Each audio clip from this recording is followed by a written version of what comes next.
In John chapter 6, verses 1 through 14, we see the account of Jesus feeding the multitude. They had been with Jesus all day long. They were famished, but rather than send them away hungry, he wanted to feed them. The disciples, they wrung their hands and they couldn't do anything to feed them, but one of the disciples came to Jesus, Andrew, Simon Peter's brother, and said, "Hey, there's a little boy here.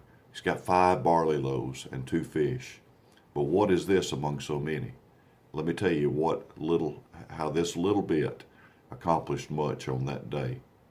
Jesus first took that offering and he possessed it. And I tell you, apart from our lives being possessed by Jesus, we're really insignificant. He has to own us. We have to surrender all to him.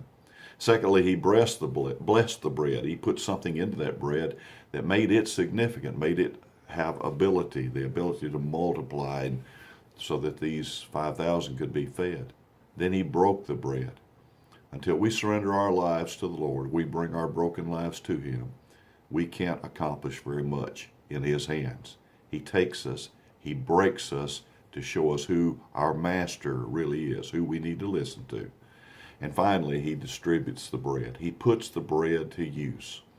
Folks, when you offer your bodies unto the Lord, when you surrender your lives to him, it's when you put yourself in his hands and he blesses you and he breaks you, then he can use you.